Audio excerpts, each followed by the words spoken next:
relations stratégiques et je peux dire avec certitude que ces relations sont un modèle des relations entre les États dans le monde actuel. Notre coopération est mutuellement avantageuse et après le record de l'année dernière dans le commerce mutuel, la Russie et la Chine, malgré les pressions externes, ont conservé la dynamique positive de la croissance économique. Entre janvier et août, notre volume commercial a augmenté de 4%. Selon les statistiques chinoises, il y a une différence, une petite différence, mais en général, nous avons une croissance positive. Nous mettons en œuvre des engagements qui ont été atteints lors de nos négociations à Pékin en mai et lors de la rencontre de l'Organisation de la coopération de Shanghai à Astana.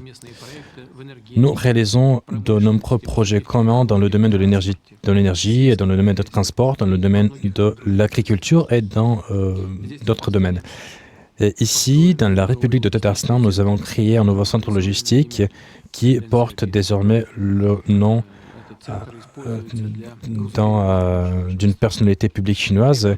Et ce centre est utilisé pour renforcer notre coopération. Notre coopération se renforce. Nous organisons des années croisées de la culture et nous allons organiser environ 400 événements dans nos deux pays. Nous avons des échanges culturels et des échanges sportifs. Et au Kremlin, hier, j'ai vu plusieurs touristes chinois au Kremlin. Ça me fait chaud au cœur. La coopération sino-russe est l'un des facteurs stabilisateurs sur la scène internationale. Nous allons renforcer notre concertation dans le cadre de toutes les plateformes internationales afin d'assurer la stabilité et afin de parvenir à un ordre mondial multipolaire. Nous saluons la coopération sino-russe au sein des BRICS et pendant ces dernières années, l'autorité de notre organisation a augmenté. Et, comme je l'ai déjà dit, nous allons renforcer cette organisation, nous allons faire tout ce qui est nécessaire pour le faire. Et après notre réunion, nous allons parler à d'autres membres des BRICS. Et pour la première fois, il s'agit de la rencontre au format élargi. Je viens de terminer la réunion avec le président brésilien Lula da Silva. Comme vous le savez, M. Lula, il a dû rester au Brésil pour des raisons médicales. C'est dommage qu'il n'ait pas pu venir, mais il va travailler avec nous par visioconférence demain. Je lui ai dit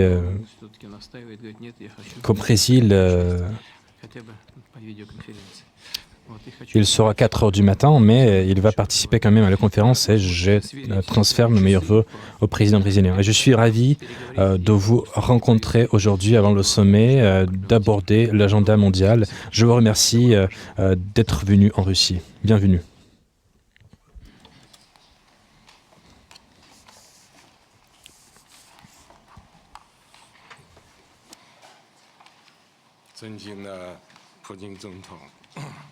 Monsieur le Président, mon cher ami, je suis ravi d'être venu ici sur votre invitation, d'être venu pour le 16e sommet des BRICS. Il s'agit de notre 3e rencontre depuis le début de l'année.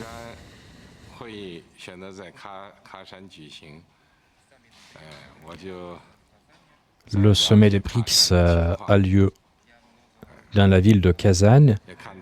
J'ai beaucoup appris sur cette ville.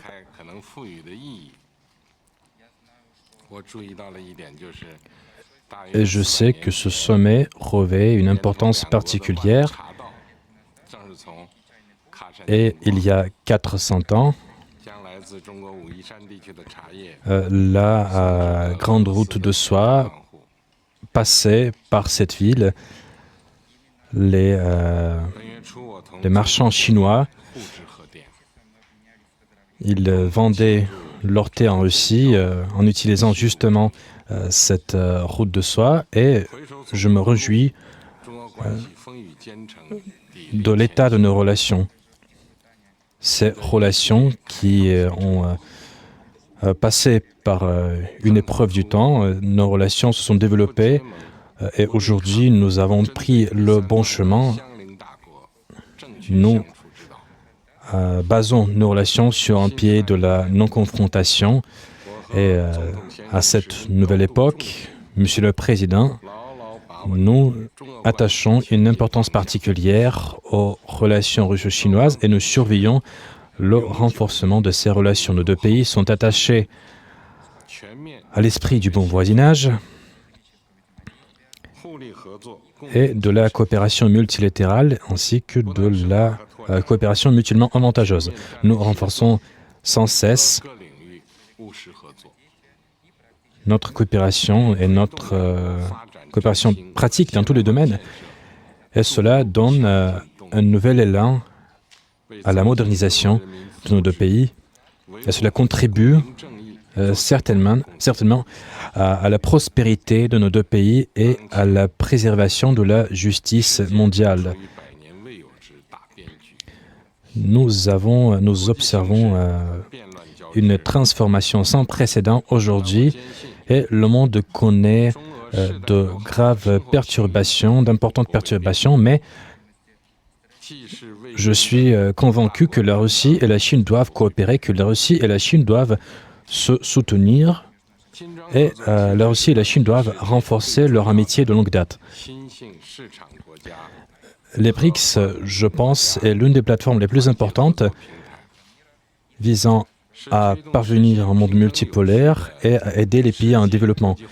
Les BRICS est un facteur important afin de parvenir, comme je l'ai déjà dit, à cette multipolarité et à instaurer l'inclusivité de l'économie mondiale. Le sommet des BRICS à Kazan qui va débuter demain, sera la première réunion des BRICS après l'élargissement de cette organisation et ce sommet revêtra une importance particulière afin de promouvoir l'agenda des BRICS. Nous apprécions beaucoup le travail que la Russie a effectué dans le cadre de sa présidence au sein des BRICS. Et ce travail russe a largement contribué à la coopération entre les pays membres de cette organisation. Nous allons aborder plusieurs sujets avec nos collègues des BRICS. Parmi ces sujets figureront les domaines qui permettront de consolider nos efforts. Et cela permettra également d'élargir notre coopération stratégique, notre partenariat stratégique dans le cadre de cette organisation. Cela nous frayera